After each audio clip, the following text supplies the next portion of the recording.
theories. All right, and we're hopefully up.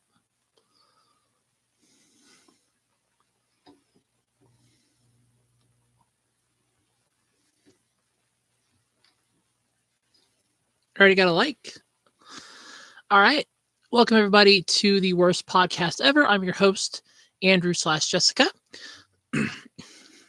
Yes, I am the fun one. It's been a long day. I'm early by like a good 16 minutes. So yeah. But yeah, I'm early. I didn't have the schedule to go up to like 7:15, but I've had a long day. I slept on the couch last night because Twix is a little under the weather. She's got the runs, so we're keeping an eye on her. So I slept on the couch to let her out to go to the bathroom. Our couch is not comfy. Found out we have a leak. It's actually, no, we've had a leak. We now have a hole in our roof. There's an actual hole somewhere. So that's fun. I now have a hole. I have a holy roof. and not the blessed kind. I have a hole in my roof and I can't fix it. I don't have the money. Is I just paid school tax, and that was like that was pretty much my paycheck. I was paying the school tax, if not a little more. And yeah, it's been a long week. Long, tiring, exhausting, kiss my ass week. Especially because I pulled a 10-hour shift on Wednesday. We had a call off at work, and I was asked if I could come in early. I came in 4 hours early to help, and I had to work till 8. So that was fun. At least this week's schedule is good. I have a 9 to 5 Monday, 2 11 to 7s, and 1 8 to 4. So I'm actually content with this week, save for the 11 to 7 Tuesday, because my mom, we're trying to figure out laundry situation. But yeah, that's my week. Believe me, I'm going to be doing an entire video for a GoFundMe. So trust me, because I want to get this roof fixed. I need to get this roof fixed. I'm going to be doing one for it's going to go up both on this channel and on my Jessica Charms channel, because I need my roof fixed. That I need it fixed. That just, it worries the fuck out of me. It scares the shit out of me. I just want the holes patched, at least the hole patched, and the leak stopped. That's all I give a crap about at this point. I don't give two craps about anything else. I just want it patched at least, so it's not going to get crap ton of shit in from wintertime. But yeah. Hey, Crown. Welcome to the show. I've had a long week. A long and exhausting, We're talking about Simpsons theories, though. Let me remember how exactly I worded this title, because I typed the title up last week. Okay, it's just Simpsons theories. Okay, so we're talking about Simpsons theories. So I'm going to go with, for this category, we're going with all Simpsons theories, like ones that they predicted and ended up coming true, and stuff that we're just theorizing yet as fans or just longtime viewers. So that's the goal of tonight's topic. Simpsons theories. That is the goal of tonight's topic. I want to, yeah, there it is, share. I want to share this. I already took care of that. I shared it on, I shared it out on Twitter. I shared it out on Facebook. But yeah, we're talking Simpsons theories, and I got a good one. And this came about after watching a video. I was going to do an entire video on it, but I don't have the time anymore to do that. Between the stuff that I'm working on for my Jessica Charms channel, my other stuff, and now the prospect of having to find a second job because we need the money, like badly, because roof, that's now a major priority. Yeah, so I've had a theory, and this came about. It wasn't yesterday, but I think it was the Friday before. I watched the video on YouTube. It was I don't remember which channel did it, but they had a video up, and it was basically explaining and asking how old Kearney is. Kearney is a character from The Simpsons that always hangs out with Jimbo. I forget what the other kids. It was it Dolph, is the other kid, and sometimes Nelson. Kearney's the one that always wears the white shirt, has the spiked armbands, bald head. And they're running a theory as to how old we think Kearney is. And going through that, they're narrowing it down based off of episodes where apparently he remembers Springfield's bicentennial. He remembers he was in third grade with Otto, but yet he still looks like an elementary school kid. He looks like a sixth grader. So watching this video, like I said, I should pull up who did it. It'd be in my history, but I don't want to look it up. It was basically giving me an idea, and I was thinking about it in my head, and I'm thinking, I wonder if Kearney is actually I'm going to say it this way, and please don't take this the wrong way. I'm wondering if Kearney is an undercover cop put into Springfield Elementary to effectively keep tabs on everything going on there. Like keep tabs on Skinner, keep tabs on Bart, Jimbo, Nelson, all the weird shit that's going on. Like the fact that the school's literally serving garbage to the kids, or gym mats, or the mystery meat, mulk instead of milk. I wonder if he's there to literally keep tabs on everything. And he's just like acting like an undercover cop, something akin to 21 Jump Street. Because it would make sense. Because that was the entire basis of 21 Jump Street, was that the officers looked too young to be cops, so they basically would infiltrate high school and pretend to be high school students to bust the really bad troublemakers. Like, there's a massive drug dealing going on in this high school, so we're going to send some of our undercover agents to bust it. Oh, there's a car theft ring. Oh, there's something going on with like supplying ammo and shit to people, and we want to bring this shit to an end. It's stuff like that, and I feel like that's where the idea comes from, is that Kearney is essentially a undercover cop. He's a 21 Jump Street, basically. At least that's my theory. That's my theory. I think he's a 21 Jump Street. He's literally there put undercover to try to essentially keep tabs on everybody. I mean, how else would the entire teaching profession know about Bart Simpson? There is no way. That would have been an isolated incident they would have kept within the confines of the Springfield School District. They would have never allowed that out of the Springfield School District, that they have essentially a troublemaking kid that could, in all essence of the words, completely and totally wreck their shit. Like, this is a kid that is known throughout the teaching profession, mind you, as the devil in the blue shorts. So either he's dealt with multiple teachers, which he's never left Springfield Elementary, save for the time he went to, goddamn, where the hell was Globex located? That's one of my favorite episodes too, and I don't remember because I love Hank Scorpio. I would love to have Hank Scorpio as my boss. The guy is just like the best boss ever. It's like, I want a hammock for my office, boss. Thanks, boss. You guys need hammocks. Yep, hammocks. That gave me an idea for a business. I actually should still look into opening that, the Hammock Hut. I still love my jingle I made for it. But I should look into that, Hammock Hut. I should send that to my friend. She wants to try to find a better job. I should say, hey, why don't we open up a hammock shop? Like get a small business grant and open up a hammock shop. Call it the Hammock Hut. I'll write the jingle because I have a great jingle for it. It's catchy as fuck. But we could basically have the Hammock Hut. I might send her that and go, hey, I have a great idea for a stupid business. It's called the Hammock Hut. So come on down to the Hammock Hut and put your butt there. That would be a really cool jingle. I feel like it would be a really cool jingle. Like, we have online orders, ship the shit out. It'd be really cool. But yeah, that's an idea. I'd have to look into that. She's good at retail. That's why I'm thinking that. But I don't remember where the fuck Golbex was located. But aside from that, when has he ever really left Springfield?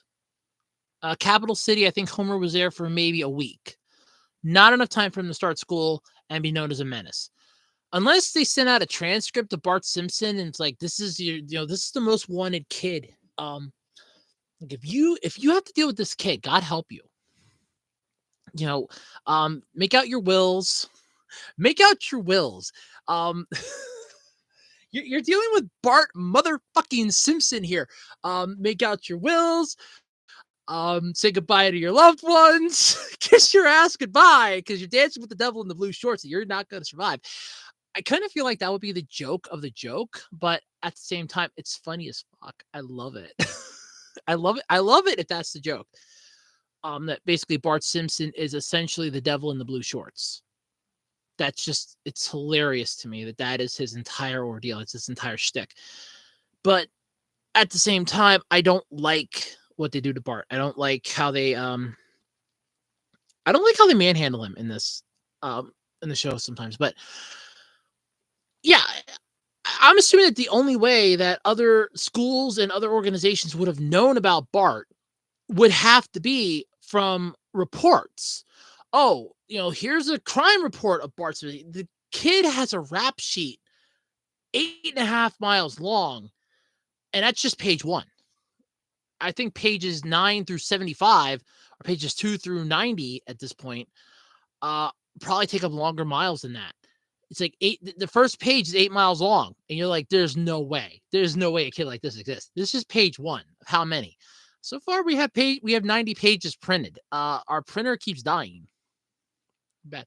But Kearney being an undercover cop is my theory because it makes sense. How else does Chalmers always find out about the shit that's going on with Skinner? He always finds out about this weird ass crap that Skinner's pulling. Now, granted, okay, the one time was no, you know what? No, I actually want to know because he heard the word school and the word explosion, and he immediately thought of the word Skinner. From Who Shot Mr. Burns Part 1. I want to know, that had to be Kearney. Kearney had to report it back to the superiors. Hey, there was an explosion at Springfield Elementary. Why is it when I heard the word school and the word explosion, I immediately thought of the word Skinner? This is a good question. I'd be wondering that myself. That's my theory. That, they essentially are, Kearney is essentially an undercover cop. He's a 21 Jump Street in a way. And it makes sense. It really does. The evidence is literally all stacked there. Just look right at it. It's all there. He lies about his age. It's a varying timeline, so he can lie about his age. He has a kid. He's divorced. It makes perfect sense because you figure he could just be suffering from a symptom of, hey, I am essentially a full-grown adult. I mean, it could be like Benjamin Button disease in a way, but a reverse form of it where he starts out young, but then he never gets old. Or I think they call it Peter Pan syndrome, where you stay young. Like your body will continue to age, but you won't physically change past a certain point. I think they call that Peter Pan syndrome. But don't quote me on it. But it makes sense. There's also the theory that I had years ago with, I think it was like one of my very first theory videos I put up on my channel, where I said that the Simpson family themselves, Marge, Homer, Bart, Lisa, Maggie, they are essentially dimension hoppers because you have different stuff happening all the time. It can explain why Springfield is in so many different locations. And keep in mind, there was an entire episode, at least one of the Treehouse of Horror episodes, ironically one of my favorites, the Shinnin. And somebody had, I think it was Four Finger Discount over on Twitter, had that up. And I just had to add the line. You mean shining? I added Willie's line. Shh, you want to get sued? Because you don't say the shining. You're making a parody so that Stephen King can sue your ass. That's what you're doing. It's like, you got the shining. You mean shining? Shh, you want to get sued? No, I don't want to get sued. I don't want to get sued. But that is, it would make sense then how like all the shit can happen to them. And there's only a few constants in their lives. You have Frank Grimes, because there's obviously every single dimension. And this is what makes me think about that. Because remember, I am a firm believer. All right, I do believe, I got my pants that got stuck on my sock there. I do believe in the divergent realities theory. And for those of you that don't know what that is, basically it's this. For every decision that you make, there is an alternate dimension where the opposite decision was made. It's divergent realities theory. So basically, let's say that I would decide to run naked outside up and down my street. There's a dimension where I do it, and there's a dimension where I didn't do it. Obviously, we know which dimension I'm currently in because I'm not doing it. But there's a dimension where I figure out, fuck it, I'm just going to do it. So that does happen. It's divergent realities. Or let's say you make a decision, hey, do I want pizza today or do I want a cheeseburger? Do I want a sandwich for lunch or do I just want a salad? Do I want to work out for 20 minutes today or do I just want to sit here and be lazy on my ass all morning? There's alternate dimensions. And each dimension has the same things. It's just a few minute differences. So for The Simpsons, some of the minute differences might just be, oh, okay, so this event didn't happen, or this event happened, but yet wasn't actually like part of their main adventure, or this happened, or something like that. It's small differences. So obviously, we would have Frank Grimes would still be there. We would have the whole Smithers incident. You would have a whole bunch of other stuff, but just the small minute differences, which would make sense as to why The Simpsons change. I kind of feel like it's each time, because remember how every single instance of The Simpsons starts. They always get to the couch. And I feel like the couch gag, if you sit down and think about it, is in essence the dimensional hopping. That's when it happens because all the different couch gags. We are essentially starting off in a new dimension because no couch gag ever repeats. None. They're all original. So obviously, at least to the best of my, I don't think a couch gag is ever repeating. They've had like over what? How many episodes of The Simpsons are there? Like almost, I know they're like 30 seasons in. So like, how many episodes are there of The Simpsons? But essentially, you have what can only be described as a crap ton.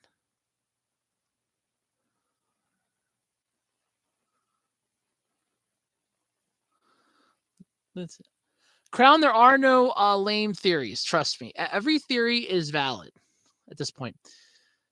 What is the Simpsons character that died that got reincarnated?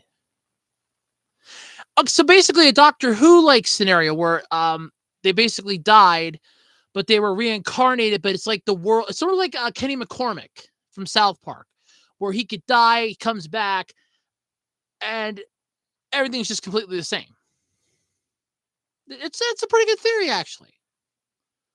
That's a good theory there. That's actually a pretty cool theory, Crown. But I mean, I still like the two that I have. That Kearney's a undercover cop, so he's like a 21 Jump Street, and that they're dimension hoppers. And I feel like I honestly feel like Matt Groening can gladly, if anybody wants to share this to him, if anybody wants to share this, like, yeah, I'm talking about The Simpsons on a podcast that I named kind of after the comic book guy.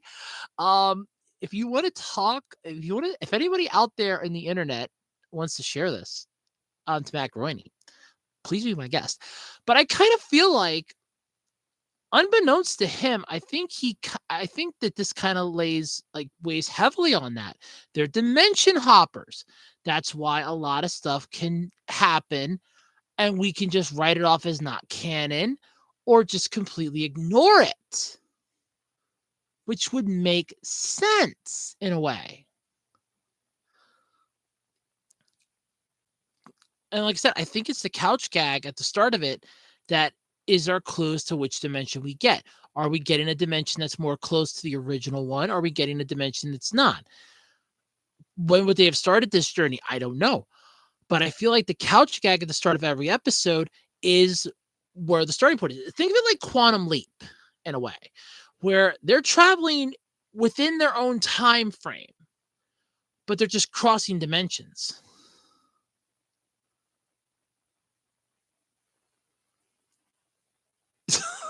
Well, they kind of have immortality if you think about it, because Homer, Marge, Lisa, Bart, and Maggie have not aged. We had the Lisa's birthday episode. I think that was the only birthday episode for Lisa we had. We had Homer, I think, had a birthday. I know Marge had one because that's when Homer gave her the bowling ball. Or was that their anniversary? I think it was her birthday. We know Bart had one.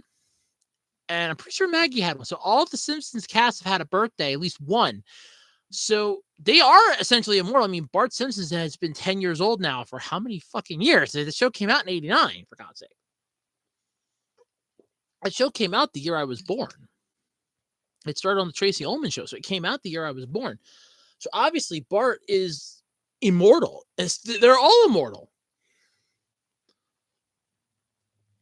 That would be funny. Yeah, here. Let's have Kenny McCormick just give you his immortality.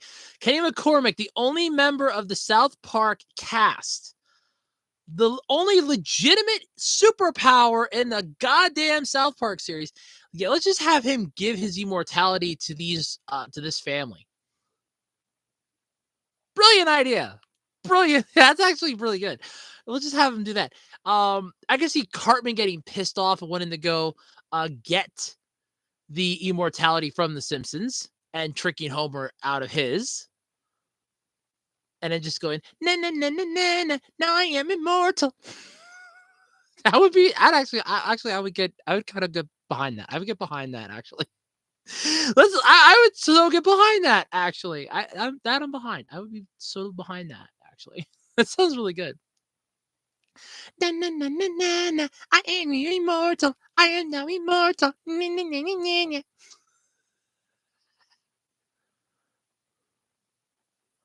He is the most OP immortal character, because if you think about it, his immortality came about because his parents went to, quote, a cult meeting just for free beer. He uses his power for good. If you think about it, okay, he could die 1,000 times. He'll come back 1,000 times. He only died for real once and still came back, mind you. And still came back. Nothing kills him. That is the odd thing about Kenny McCormick. Nothing kills him. Well, technically twice, but the second time, at least I know the first time he died, I think was for that with the Golden PSP episode. We never got to see the battle. They just kind of made it seem like it was massively cool. Then you had the second time where he actually died. Then he was gone for a while. Then he came back. Because obviously you can only have Tweak gone for so goddamn long before shit just gets wrong with Tweak. Don't get me wrong, Tweak's a good character. I like Tweak. But no. Although I will never forget watching the episode Craig X Tweak when the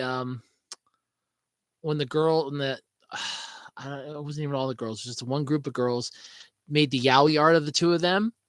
And I'm just thinking to myself, oh, great, here we go. South Park's going after anime again. And I'm thinking about, you know what?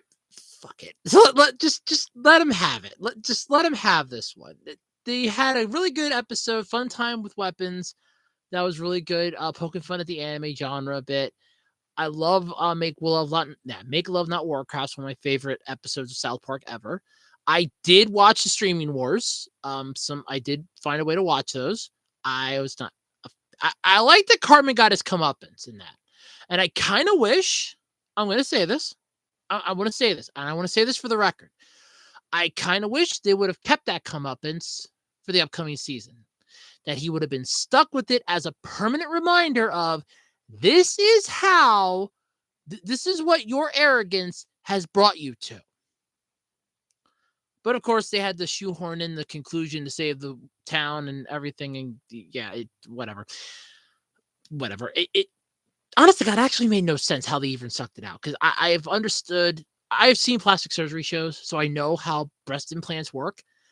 It bothers the hell out of me how they just sucked it out like it was nothing. I'm just thinking to myself, but how? They could have just dumped fucking salt in the goddamn. They could have just dumped salt. But yeah, all right, whatever.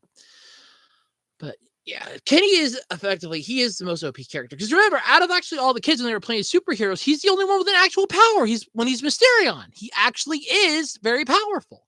And he doesn't actually fight crime. He's not like Cartman trying to do this for shits and giggles and to have this massive attention as the coon. No, he's actually out there trying to make South Park a better place. I mean, it makes perfect sense because he's trying to make the world a better place. He's trying, at least South Park anyway. He knows eventually he does make the world a better place, as we saw from the COVID specials. He does make the world a better place. But yeah, it's really cool. I do like that. But there is one thing though with the Simpsons, I'm still trying to prove. There's a throw because this is the other thing. You had the theories with all the weird shit that they were predicting. What the Simpsons? I think there was a joke somebody had made once where Homer where the family went to the ocean and he accidentally stepped on Bikini Bottom. I kind of remember a joke about that. I don't remember if it was a fan made joke or if it was an actual like clip from an episode and they just threw it in for like 5 seconds, but I do kind of remember a sort of joke where he was actually he was in the water. I think it was with Maggie or the kids were just screwing around and he accidentally stepped on Bikini Bottom, goes, "What the?" And he thought he stepped on a rock. So, don't quote me on it though. That would be funny. I would be all for it. At that point, I would send him a fruit basket every month for the rest of his life. But I just thought of something. You were talking about immortality with Kenny. You do realize that Homer is kind of immortal. The man can shake off radiation. There was an episode where he got massively radiated. He's like, Homer, smash. Then you heard the buzzer like, oh, that's it. He's like shook all the radiation off.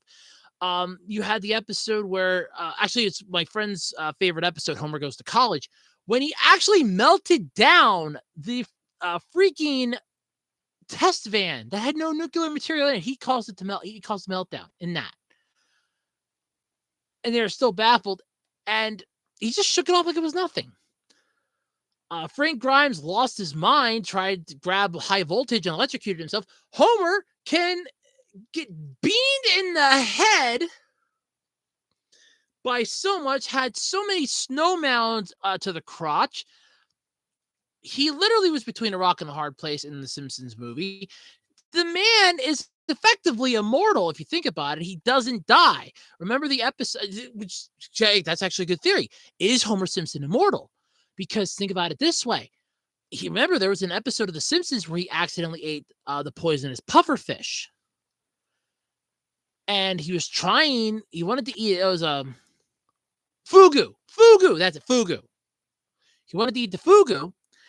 And the chef goes out to try to get the only chef in the restaurant that can cut the damn thing, which technically, that is a thing. There are certain foods that are extremely dangerous, especially when it comes to fish. And there are some restaurants that you have to have a special license in order to cut it.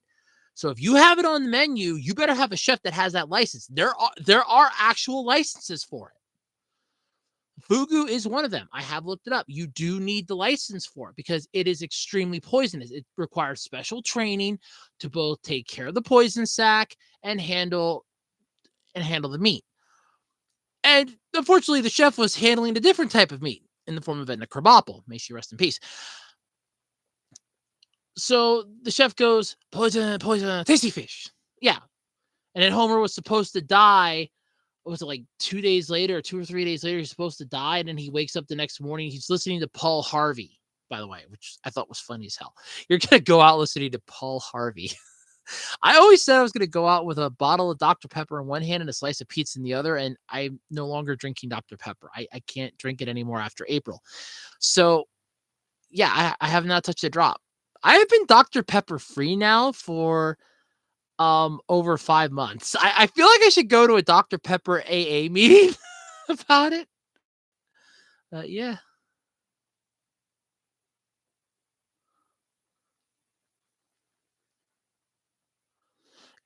There's a lot of people that regret it. Seth MacFarlane regretted it. Matt Groening regretted it. There were a lot of people that regretted it. That entire episode was, the fans wanted it. Not me though. I did not want it. I will admit that first and foremost, I didn't want it. I did not want the crossover episode with Family Guy. I wanted none of that bullshit at all. I honestly, I feel like that episode was literally just made to pander to the audience, to get them to enjoy the show, to watch more Family Guy, watch more Simpsons. And that's all it was made for. There was no actual rhyme or reason for that episode. I hated it with a passion. It's sort of like there is an episode that is actually hated by a lot of critics. There's an episode that is hated by, I think James L. Brooks hates it. I know Matt Groening hates it, and it's actually one of my most hated episodes. And it's sad because I love the one character that's in it, but I like him better on his own show. It's called A Star Is Burns, and the plot of the episode is when they have the film festival. I think we talked about this, but if not, it's the episode where they have the film festival and they crossed over with Jay Sherman from The Critic. That episode is hated, tremendously hated by people, myself included. I hate it with a passion. I cannot stand it. The episode to me feels like a horrible, horrible, horrible waste of time. Contrived into, well, we really want to have the critic on your show. No, we don't need the critic on our show. Fast forward years later, oh yeah, here we go. We got Family Guy and The Simpsons. Now, Futurama and The Simpsons, okay, Matt Groening created both, so it makes perfect sense. That one, actually, I think a lot of the fans were kind of okay with it because keep in mind, they're both shows that are done by Matt Groening, so they can both easily coexist within the same universe if you actually think about it. Remember, the Planet Express crew is on Earth in the future. Now, they can travel in time, as they did twice, god damn it. They traveled in time. They can travel to different planets. There could easily be another planet that is set like The Simpsons, and technology is not as advanced. They could have just wound up there. They can literally exist within the same universe. So I'm pretty sure that one was fine. Plus, again, they're both done by Matt Groening, and yeah, it was perfectly fine. It wasn't as bad, I don't think, as The Simpsons, Family Guy. That was one that I know the fans wanted it because they basically wanted to see Homer and Peter duke it out, Peter versus Chicken style, and that's what we got. That was literally how the fucking episode ends, and I still hate the episode. It's honestly going with all the Simpsons episodes that I've seen, total. It doesn't even crack my top 10 of ones that I like. It is in my top 5 of ones I hate. With a passion. I will turn that shit off the minute it comes on the goddamn TV. There's no point about it. I hate the crossover episode with Family Guy. Every single joke felt forced. Every single moment felt rushed. Every single thing in that show just did not work. Every piece of it not only felt wrong, not only felt out of place, not only felt incomplete and incompatible, you could definitely tell it was two different writers that were sitting in the same room next to each other or across from each other going, I got a joke here. Yeah, I got a joke here too. Okay, let me pass me your joke. All right. No, I don't like your joke. Yeah, I don't like your joke either. Well, we got to put some jokes in. All right, fine. Put your joke in, then we'll put my joke in. Then we'll put your joke in, then my joke in. Your joke, then my joke. Well, why do we got to do that? Because it's my show first. So I want to get the fun of your jokes. I feel like that's what it was. Which makes sense in a way. But yeah, like as far as that crossover though is concerned, I remember seeing an article. It wasn't an interview, it was an article. And I'm pretty sure Matt Groening said that he wasn't a huge fan of it. I don't think Seth MacFarlane was that big of a fan of it. I think that was more Fox. I think that was more Fox's idea at the time. The Futurama one, Matt Groening had the IP for it.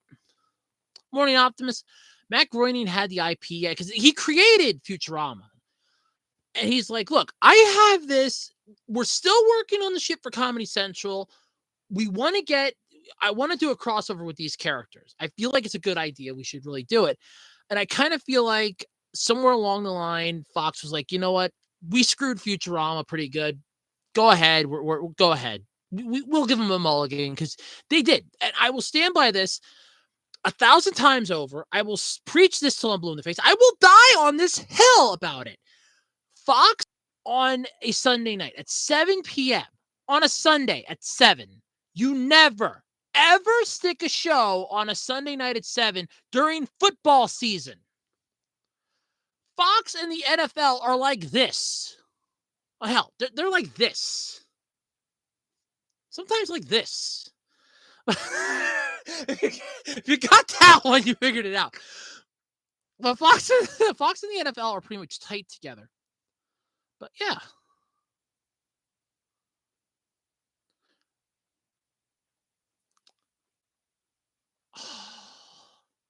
I kind of want that too, but at the same time, I kind of just want Blitz to kill Cartman and be done with it.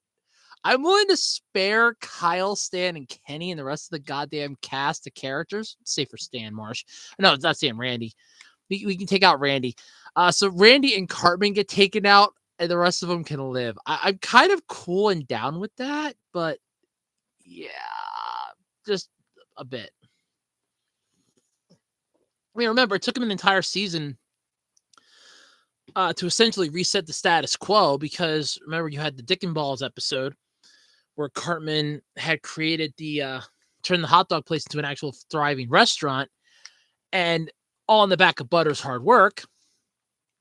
And he and Kenny were just basically the ones in charge of it. So yeah, I'm saying, Cartman's finally pissed off. Maybe Cartman pissed off Satan. Oh, I know, Satan's dead. That's right, they killed Satan. Yeah, he got killed by Man-Bear Pig. I don't think he came back.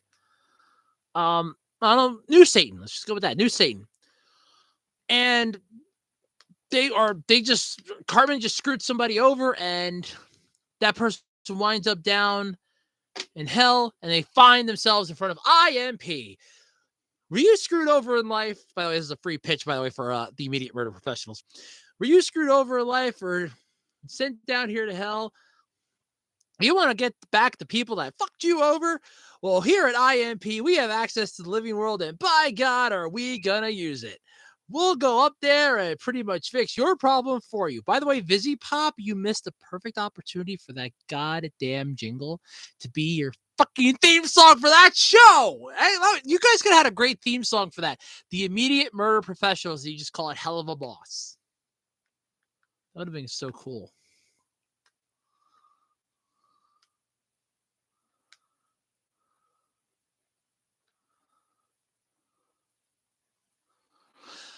I could definitely see all of a sudden Blitz would be like, well, we've already killed this one.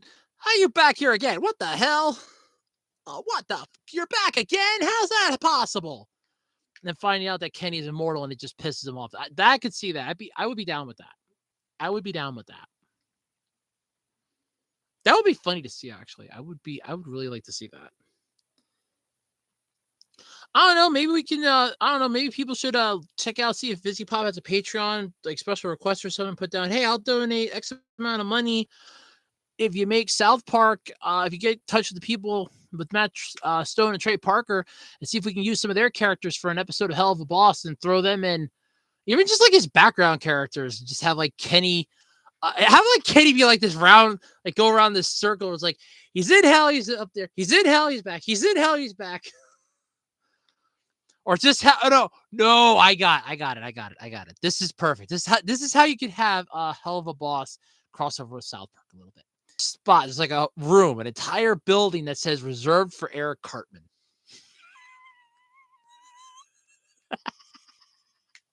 Reserved for Eric Cartman. That would be a funny shot in the dark, Adam. Like, reserved for Eric Cartman. Like, oh boy. Eric Cartman, that'd be great.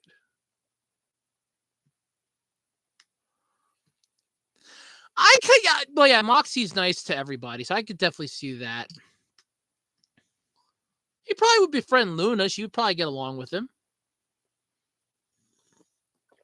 Remember, Kenny did have a dog, so he'd probably get along with Luna. Maybe he'd probably get along with Luna.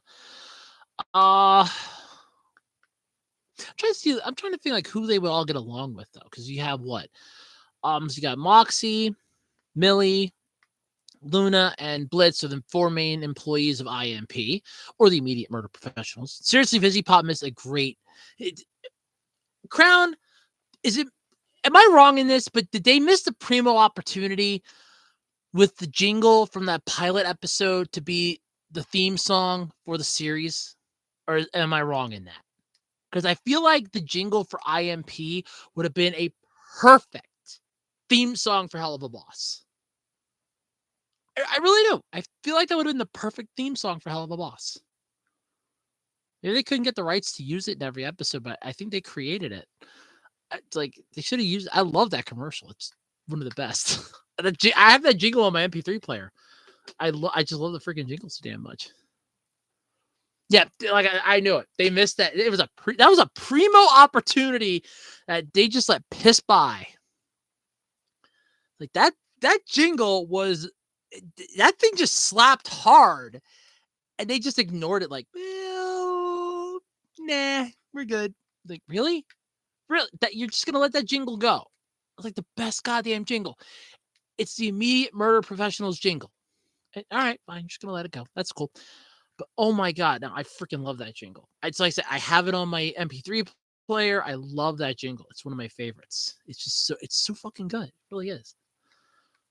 But okay, so I'm not crazy. They did miss a primo opportunity there. But I could definitely see Kenny I think Kenny would probably get along with all of them, because if you think about it, they're all kind of like the South Park cast. You have Blitzo, who is essentially Cartman in a way. He find himself. You have Moxie, who's sort of like Stan. You have Millie, that's sort of like, okay, well, no, Millie's sort of like Stan. Moxie's sort of like Kyle, and Luna, I guess you kind of consider like Kenny, the one that just gets the shit done.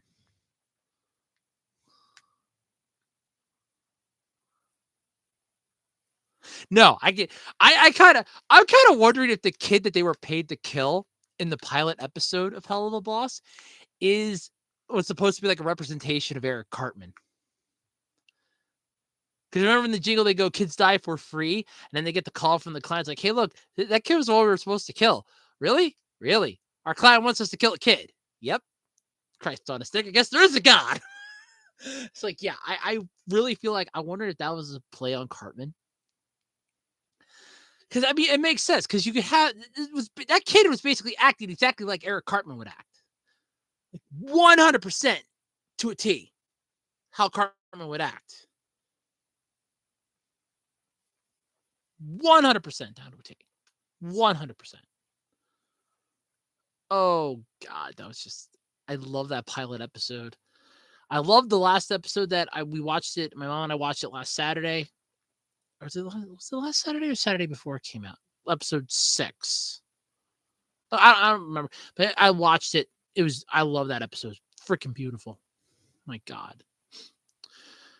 We find out that I guess that Solus isn't going to be letting them use the Grimoire no more.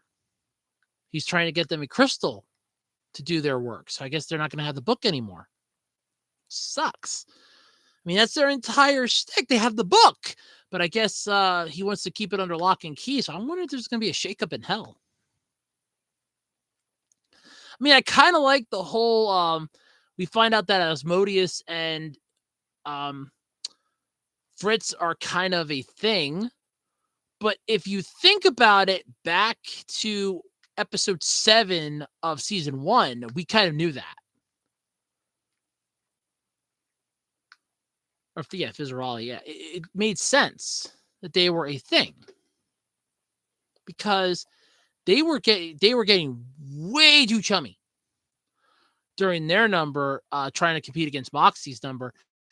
They were getting a little pissed off about it. It's like, hey, it's kind of ironic that you have this imp singing about love, and yet you're screwing an imp yourself, or half robotic imp at this point. But it's interesting. Yeah. Interesting. I mean, why didn't Asmodeus just shit? I was half expecting that you just have Stolas pulling this. Oh, I'll read the contract. Reading the thing, and I'm like, what the hell? You guys are doing the paperwork, and yet Blitz is the one saving him. Interesting. I love like the lore drop we got in the last one. Find out that It was an accident, an actual accident, but yet Blitz is still taking responsibility for it, which is cool.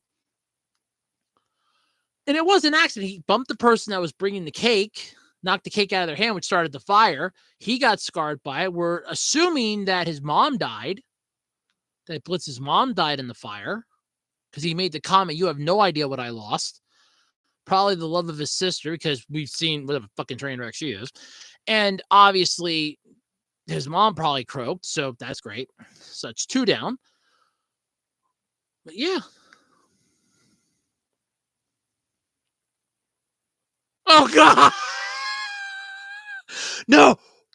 Oh, no. That's how you get him. That's how you get the crossover started. Butters has just had it up to here being grounded all the goddamn time, and Eric's crap against him just finally hit a boiling point, and he decides to try to summon the IMP imps. Like, he accidentally dies because of a stunt that Eric pulled. He winds up down in hell, and he decides he wants to hire, like, he gets approached by Blitz, who's like, "Well, we're great. We have a kid." "Oh, great. Well, I don't know who screwed you over, but I don't work with toddlers." Only to find out that it's Eric Cartman. He just like stops and was like, "Eric Cartman? Like, why does that name sound familiar?" And then we just kind of like get a flash to a building that says reserved for Eric Cartman. Also, it's like, oh yeah. I was wondering why they were building that in hell, but oh well, whatever. And he just offers to go up then and kill Cartman for free. But Butters wants to watch, and Butters comes back, just kind of runs away. That is how you get. That's how you get the ball started. That would be how you'd get the ball started on this, folks. I kind of feel like they would all. I feel like Moxie and Millie would probably get along with Butters the most. I think he would annoy the fuck out of Luna, and I kind of feel like he would probably get along with Blitz for maybe a minute to 3 at the most. But I think Moxie and Millie he'd probably get along with the most. I think Millie would probably find him interesting. I think Moxie would probably just like talking with him. So I would go with those two. And I'm just going off of the IMP cast. I'm not thinking like Stolas, Fizzaroli. I'm not thinking any of the other characters we've been introduced to. I'm just going off the IMP cast because I honestly do not know how to read the room with those, with the others. I have no idea how to read the room. We know Stolas likes / loves Blitz. We know that. We know like some of the other characters. I have no idea how to read the room though with them, so that is just what's difficult. But I feel like Butters would get along with at least Moxie and Millie. 100%. 100%. I feel like he would get along with those two.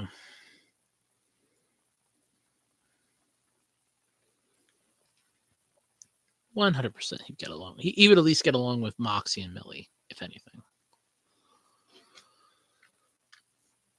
But no, I could just see that. Then all of a sudden you have Stan, Kyle, Kenny trying to stop him from killing Cartman, or thinking that they're coming after them, and all of a sudden it's like, look, we're not after you, we're after your fat fucking friend.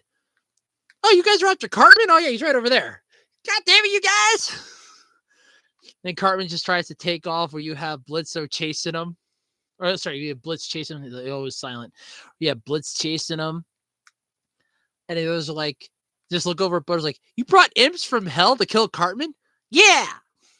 He got me grounded. I'm tired of being grounded because of him. Let me know if that sounds like a good one there, crowd. If that sounds like a good idea for a crossover.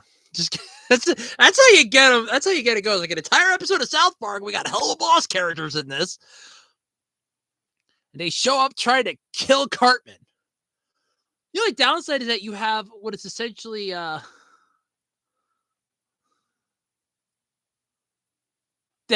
definitely. She would get along with Octavia. 100%. 100%. For sure.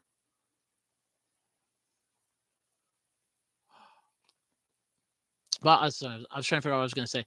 But the only downside, though, is that you have two different art styles, whereas Hell of a Boss is much more fluid with its art style. You have South Park, which is still a little rigid, yet fluid with theirs. I don't know how well they would mesh together, but I could definitely see it working. So it'd be funny as hell though. I would love to see that episode.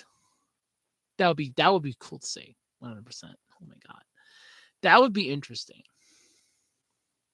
Oh man, that'd be fun. That would be fun. Yeah, we're gonna get Butters in this, and Butters just summons the IMP imps up to kill Cartman, but he wants to watch, so they bring him along, or he just like hitches a ride, comes up, is like, "Why are you here? I want to see you kill him." And he just runs away like, eh! Then you have Stan, Kyle, and Katie that just think that they're after him, that they're after them, and it's like, no, we're not after you, we're after your fat fucking friend. Like, oh, you want Cartman? He's right over there. God damn it, you guys! I love that idea. I'm starting to love this idea. I feel like we should pitch this. I feel like we should pitch this. Oh god, that would be cool. I feel like we should pitch this right now. Like, yeah, no, I have a great idea for a episode of South Park. We cross over with Hell of a Boss from Busy Pop. I feel like we should do that. Well, Busy Pop and Spindlehorse. I feel like we should do this crossover episode where Butters gets killed by accident. Yeah. I don't think he'd get along with them too well, but don't quote me on it. I don't think he would get along, though, too well with them. Well, basically ask yourself this. How did Kyle get along with Satan? Because remember, Satan was in South Park for a while. So how did Kyle get along with Satan? There's your answer. Oh, man. Oh, yes, right. I wanted to say about the one we were talking about Simpsons stuff that we got on South Park and Hell of a Boss. And don't worry about that, crowd. If you're thinking, oh, that's my fault. No, don't worry about it. It usually happens on this show. We at least start off with the topic, and then eventually we end up shifting gears somehow, some way. But yeah, there is a theory that the Simpsons kind of predicted with the whole every time it's like throwaway jokes, and this is one that I am still trying to prove yet. Because if I prove this to be right, I want recognition as proving that the Simpsons called it. And that is dun dun dun. Halley's Comet colliding with the moon. I have actually been looking into this. Legitimately, there is a couple websites you can figure out what Halley's Comet's trajectory is. And I have actually been looking into it along with where the moon is going to be to see if Halley's Comet will indeed ever collide with the moon. Because if I can prove it's going to happen, I'm going to put that up online in a video. I will go, I was right. Here's the date. Here's the website that I pulled the information up on. Here's possible variations and scenarios. But this is going to happen. This is when, around this time, it's going to collide with the moon. The Simpsons called it. I will want to go down in the annals of history for proving it right. And I swear to God, if anybody goes and says, well, I figured it out first. Well, where's your proof, bitch? Because where's your proof? Where's your proof? Put your money where your mouth is, because I at least put in the work. Put your money where your mouth is. But no, I'm still trying to prove that Halley's Comet will collide with the moon. If it does, I want proof. I want to go down in the annals of history for proving that I called it, that I was right. The Halley's Comet collided with the moon. I mean, because they called so many things. Trump running for president, Alvin and the Chipmunks getting a freaking third movie, Disney buying Fox, Disney buying everything. Starbucks. Remember the Starbucks joke? When Bart got an earring and Homer went to Homer went on the nuclear sub, and Bart got an earring. I remember that episode. You know how I remember that episode? Because there was a joke. I want an earring. Well, better make up your mind fast, kid. 5 minutes, this place becomes a Starbucks.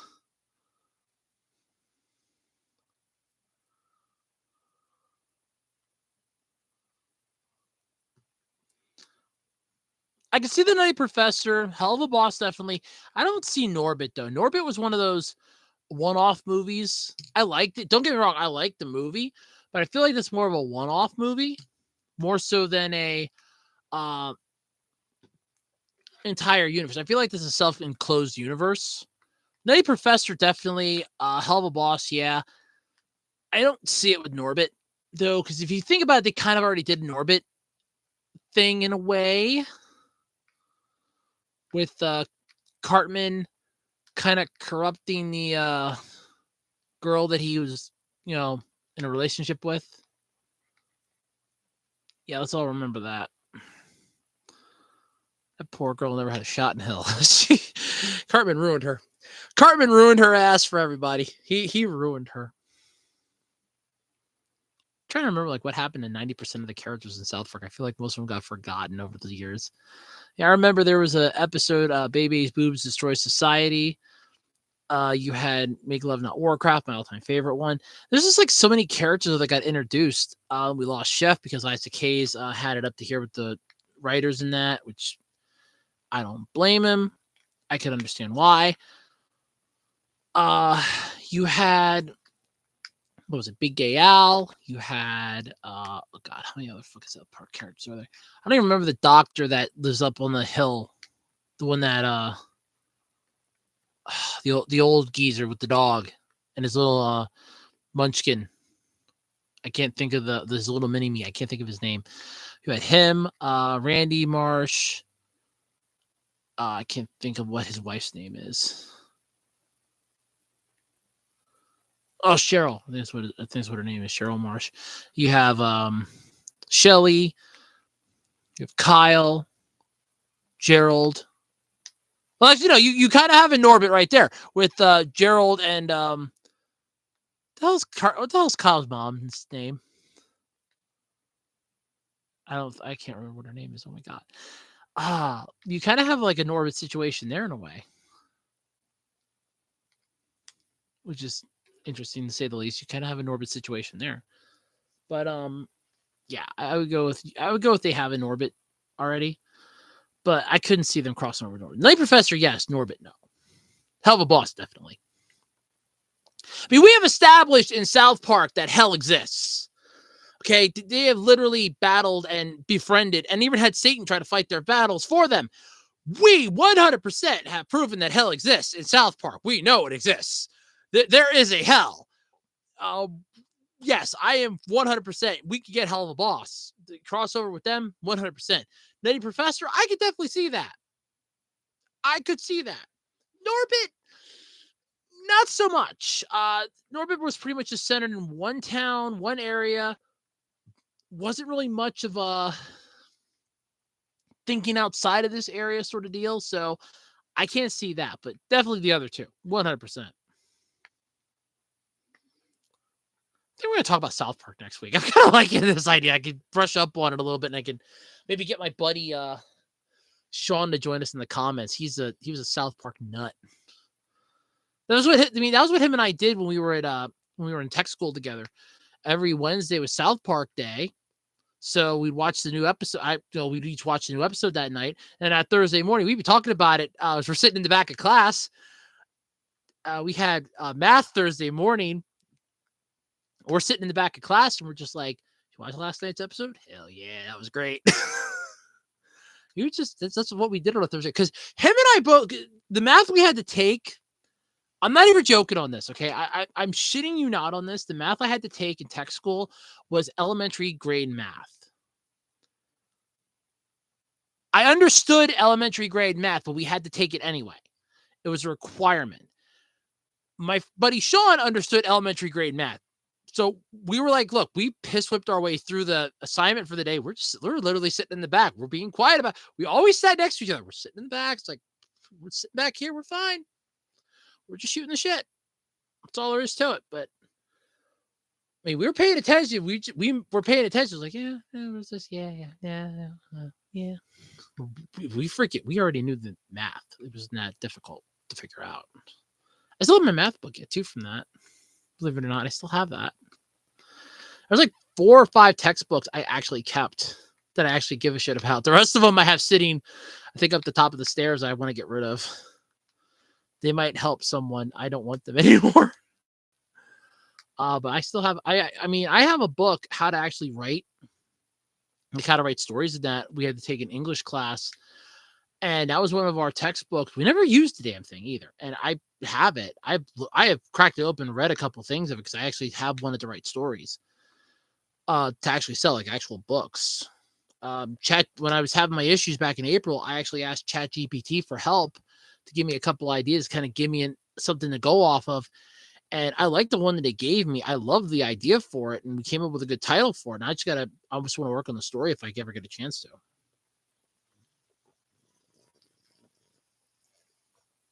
I'm just gonna call it. The title of it is basically Elysium Unbound.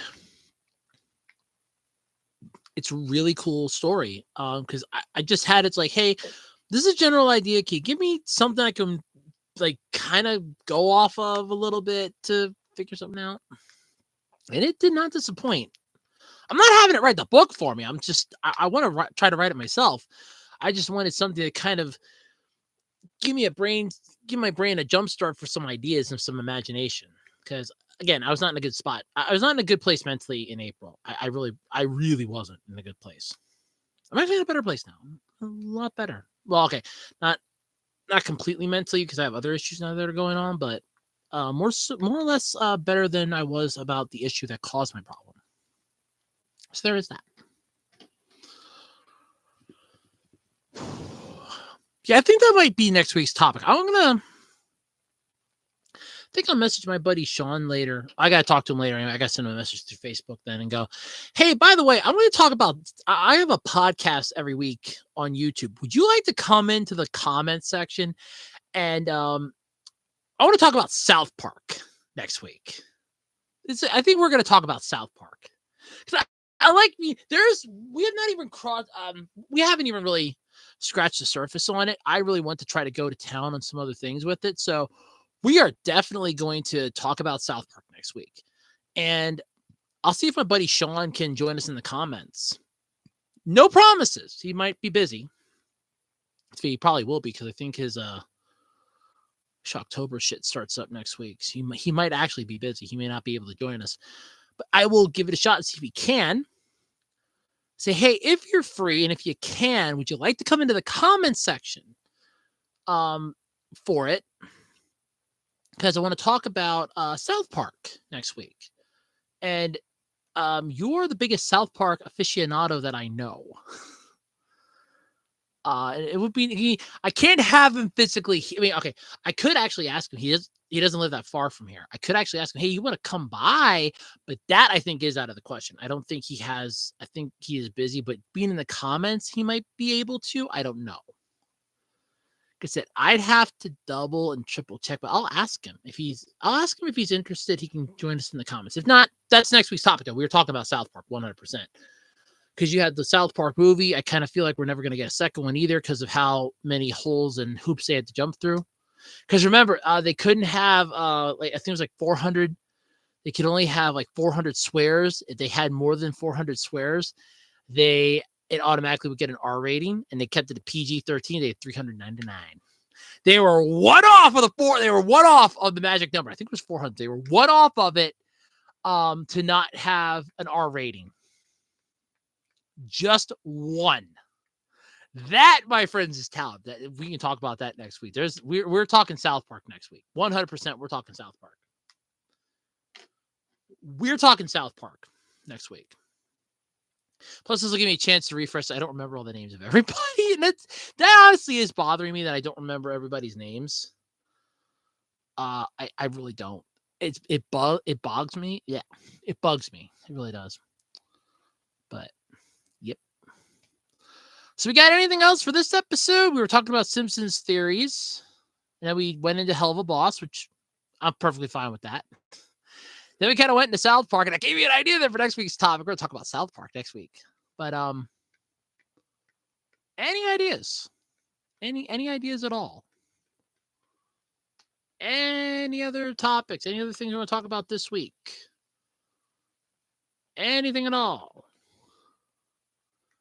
To the two people that are listening to me that have been here for like the last, I know one of you has been here for at least an hour. Thank you, by the way, for that. For you being here for at least an hour. That makes me feel happy.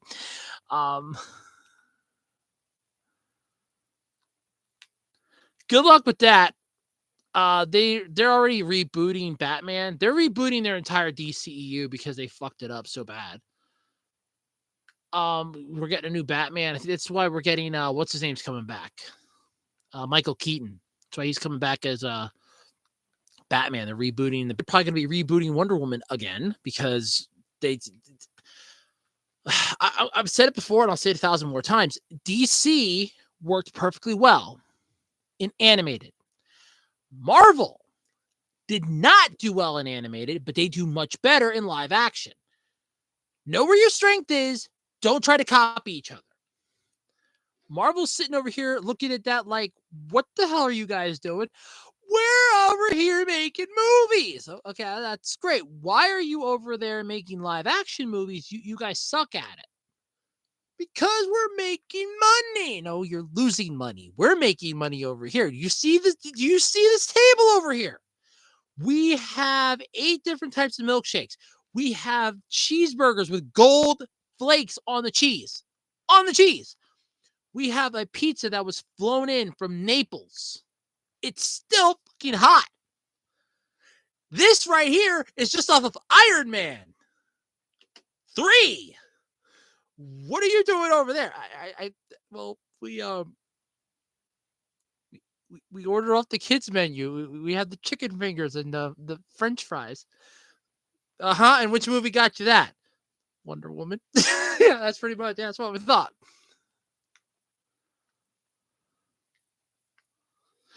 I think DC should just make animated standalone movies with their characters. Stay the hell out of live action because they suck at it. You rebooted the Superman franchise how many times? You rebooted the Batman franchise how many freaking times? The only 2 that worked for you were Aquaman and Wonder Woman, and you're going to be rebooting those. They have not realized that their formula, they're trying their dance to copy Marvel, but the problem is that they're trying to copy Marvel by just rushing the stuff out there without actually getting characters that fit the role. Oh, you had Ben Affleck who played Bruce Wayne. Wow. No. You need the characters that can ooze the performance. If they don't feel like they're oozing the performance, if they feel like they're chewing scenery when they're supposed to be really being dramatic, that's when you got to take a step back and go, okay, so we're obviously fucking up here. What was your first clue? We don't, big time.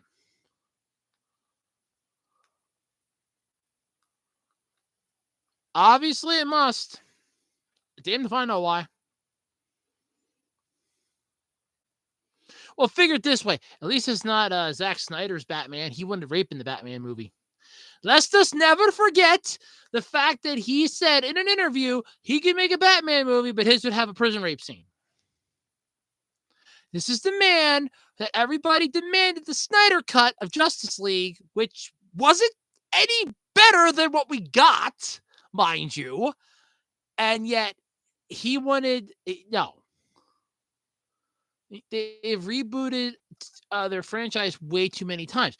Marvel has stayed consistent. The only character that they changed, and I want to stress this, okay?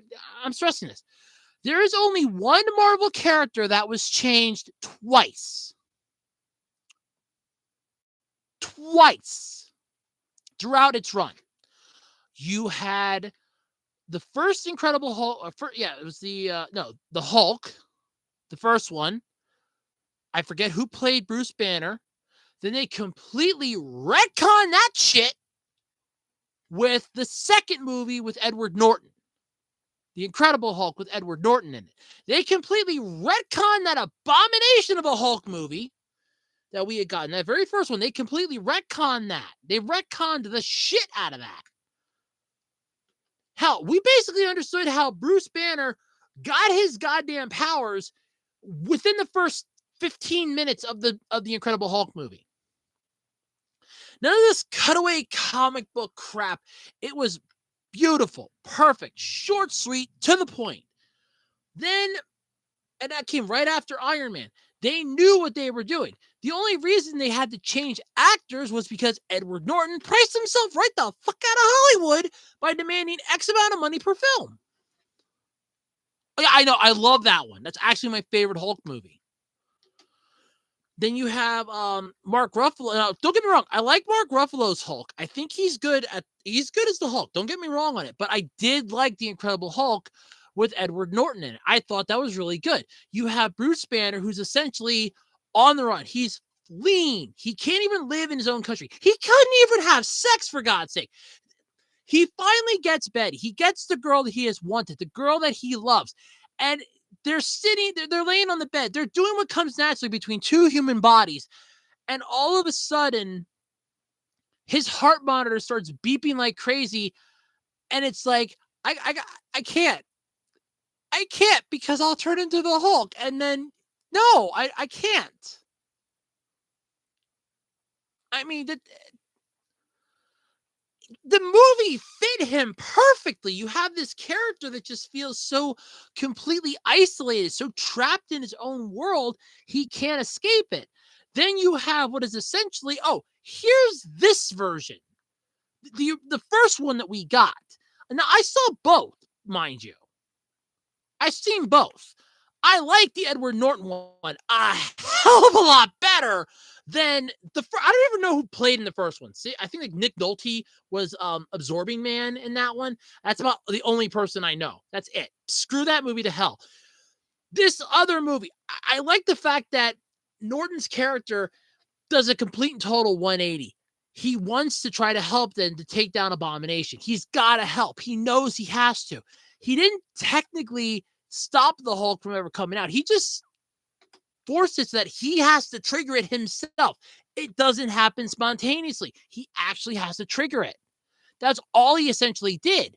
He needed a stimulus in order to get him pissed off enough to bring out the Hulk. Getting slapped out of the air, out of the helicopter, dropped onto the ground, that would pretty much do it for me. That pissed me off. Hello, Hulk. The fact that Hulk actually was able to handle himself. I like the fact that he not only took down Blonsky on the freaking college campus, mind you, which was that fight was beautifully core. Yeah.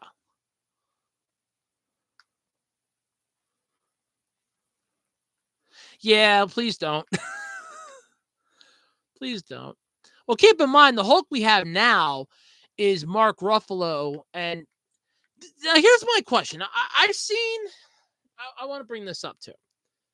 So, Avengers Infinity War. The Hulk got his ass whooped by Thanos and he decided to sulk because Hulk not strongest no more. Hulk weak. Hulk got ass beat. Hulk upset. So he decided he didn't want to come out and fight no more. Then in between, what was it, 5 years? After the Thanos snap, the 5 years, he and Bruce Banner, I guess through some sort of ancient mystic meditation, he must have picked up from Doctor Strange's people, or just bond, or no, he said he locked himself in a gamma lab or something, and he was working on shit. Then all of a sudden, he became Grey Hulk. So he basically became the intelligent Hulk with the same powers. You do realize the concept of the Hulk, and this is what bothered me with Endgame. Okay, so we have a Hulk that's essentially Hulk strength with Banner's mind. Cool, thank you. Why the fuck not? At this point, with Endgame, Marvel knew what they weren't doing anymore. Marvel knew for a fact that they had no choice in this. They had to finish this off in one fell swoop. They knew it was going to happen. This is the end of everything. It's just, that's why you got the time travel.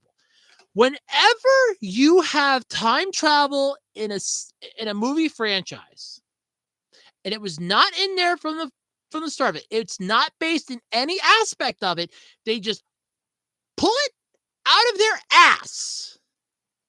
You know they stopped trying. We're going to go back in time, get the Infinity Stones, undo the snap, then take all the stuff back, put it back at the exact moment we took it, and make it like none of this ever happened. That probably came after 18 hours of writers in a room banging their head against the table, trying to come up with a solution, going, why can't we get this to work?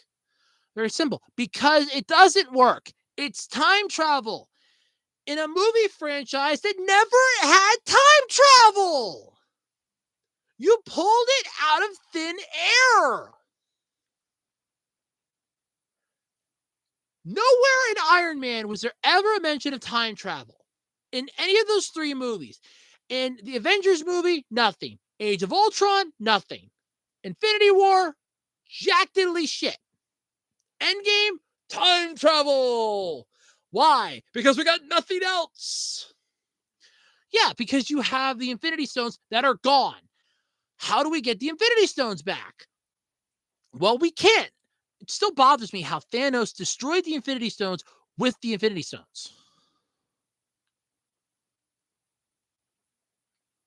They should have made they should have just made Endgame better. It was good. They could have cut that bitch down in two. I honestly feel like they could have cut that movie in two.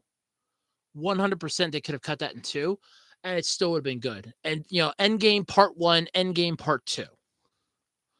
Have Part 1 literally end with them going back to the past. And be like, to be like, all of a sudden, like, they all, like, like an hour and a half. Okay, let's go like an hour and a half, maybe 2 hours, 15 minutes, okay?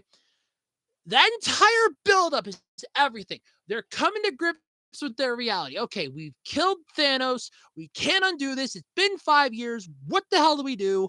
There is nothing. We have nothing. We've lost. They are starting to adjust to their lives. Then all of a sudden you have Scott. Everything plays out exactly how it was. But then right as they all go back, they push the button. They all go into the quantum verse. That's where it should have ended. And be like, to be continued in Avengers Endgame Part 2. That's what it should have happened. Then have Part 2. You can draw the stuff out a little more. You would have gotten more asses in the seats. It wouldn't have been as long. You wouldn't have to plan out bathroom breaks during this bitch. And on top of that, it would have been better because you could have built up the climax of Iron Man dying. I'm still pissed at that, by the way. And you could have built up everything else. Because that ending felt so goddamn shoehorned, it wasn't funny. I felt like I got whiplash watching that. Captain America lives, Iron Man dies, kiss my ass. How does that not affect history, morons? Steve Rogers was MIA.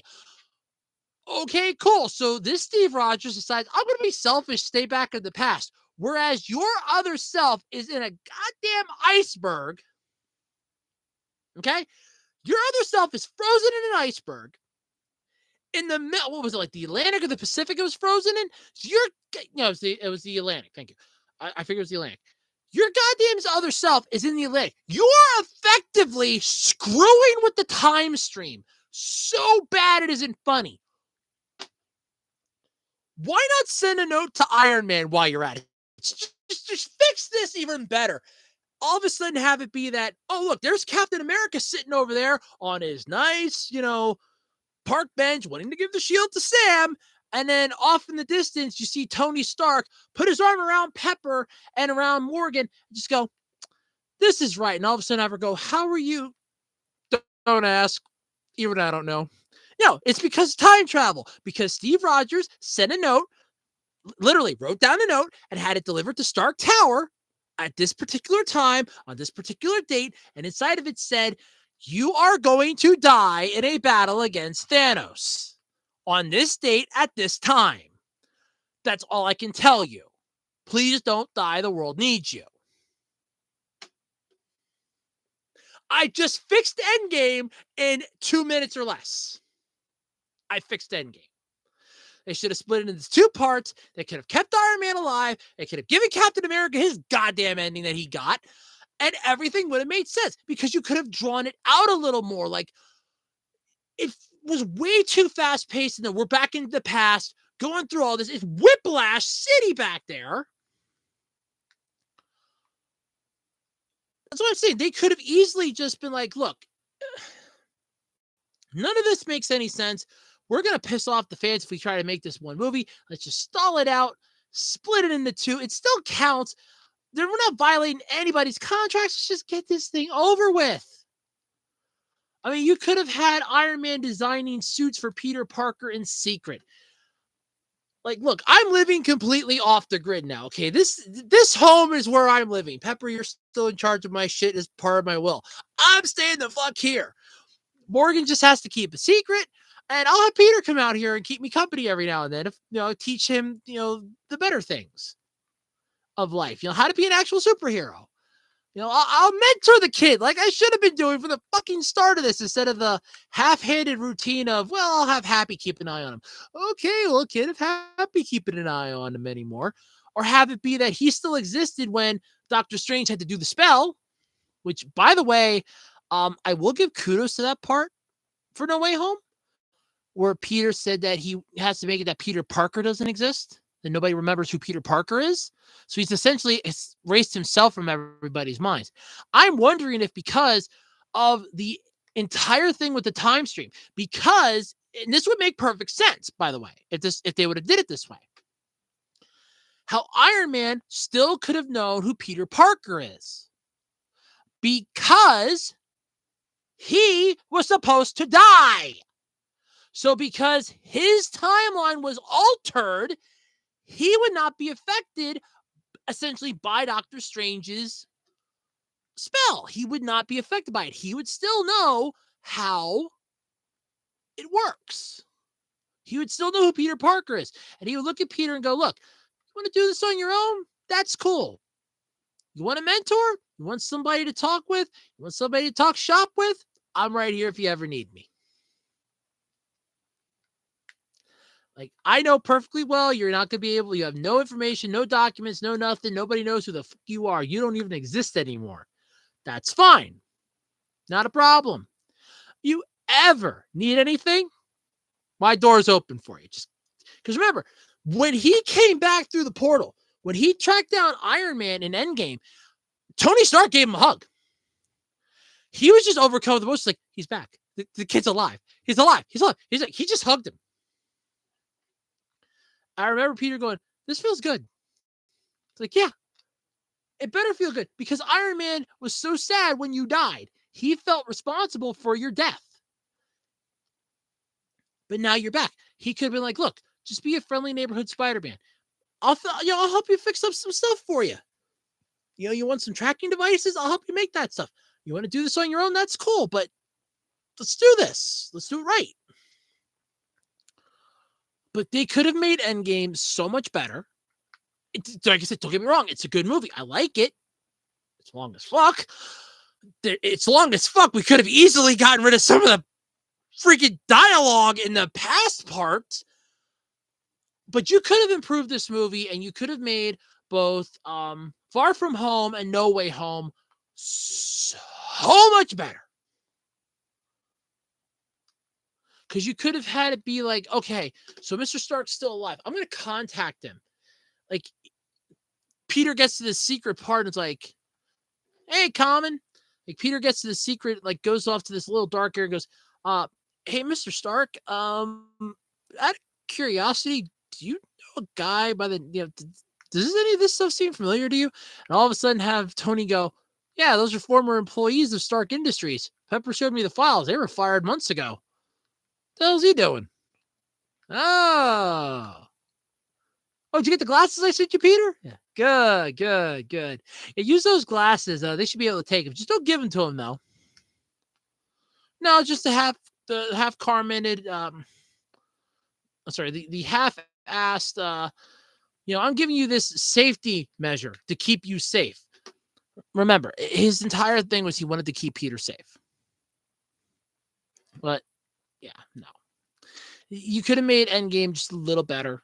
Endgame could have been better. It really could have. It was good. I'm never going to deny it wasn't bad. I will never deny it wasn't good. There was some parts in it that were bad. Iron Man's death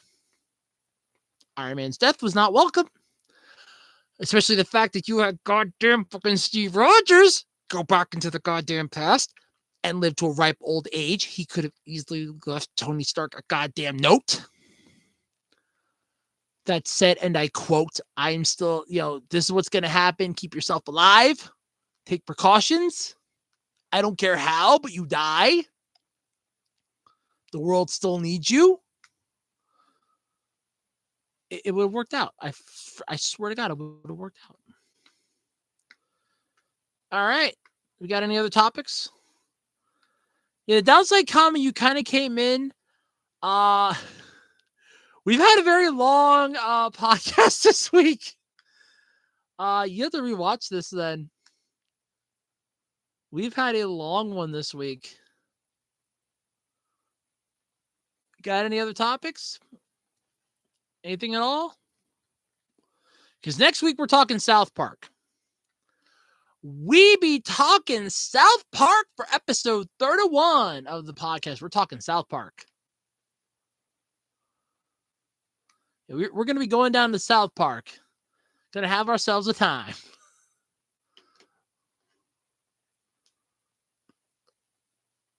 That's the thing. I never got their. I'm going to say that for next week, but I never understood their theme song until I actually slowed it down. I actually like Ron Mahalf. Believe it or not, I actually did not realize that existed for the longest time. Because up until I was able to actually be on my own walking around the mall, before the mall that I walked around no longer exists. It was torn down, save for the movie theater, 2 department stores, and the movie theater, 2 department stores in the back half, which became 3 stores that pretty much had their spots back there. There's a shoe store, a gym, and now it's like a lab where they get medical tests, like drug tests and that done. I did not know other anime existed aside from Dragon Ball Z, Sailor Moon, some of the ones that were on Toonami, except for ones that I'd seen trailers for if I bought a DVD at Walmart.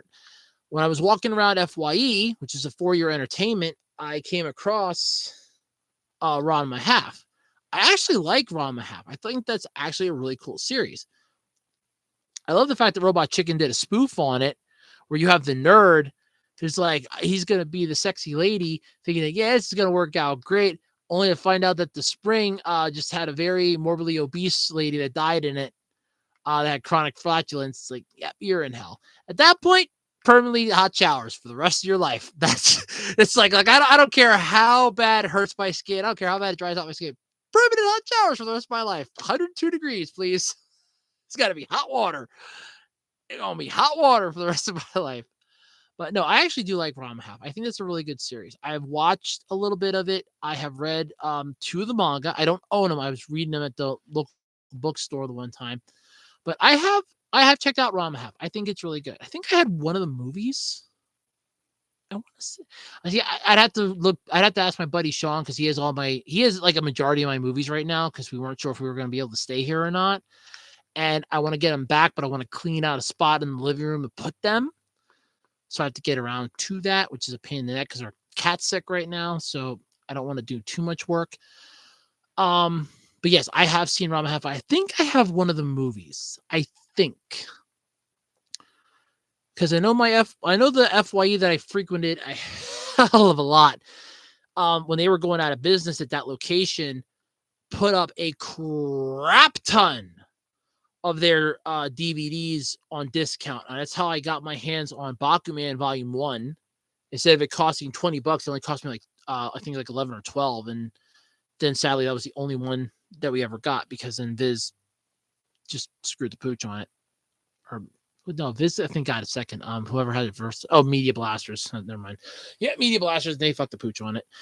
But yeah, I have seen Ron Mahalf. I think Ron Mahalf is cool. I really do. It's a definitely good series. Then again, I've also read, like, if you want to go off of, like, different manga net that I've read that are similar, there are a few that I actually like. One's called Pretty Face, which is really good. It's 5 volumes. There's Kashimashi, which is really good. That actually had, Kashimashi did have an anime series for it. It's 13 episodes long. It was originally in Japanese. Then they re-released it and they dubbed it. I got the dub. I had the sub. I had the sub version of it. And I thought, I'm gonna get I was like, I'm gonna get it dubbed. And the dub's just okay. I think it was better the time. Oh shit, superhero time! Oh man. How's the Sentai doing on superhero time?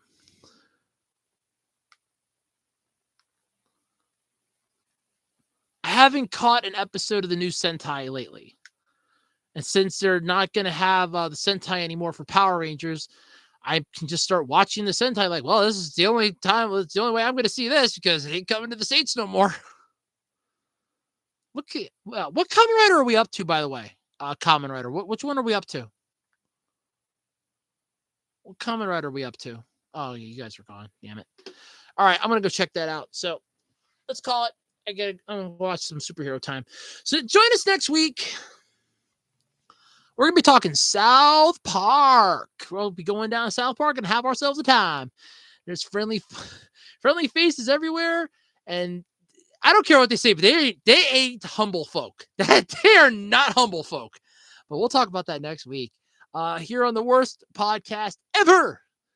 Until next week, everybody, I am your host, Andrew / Jessica. I am out of here. I will catch you all next time. Bye-bye for now. Bye.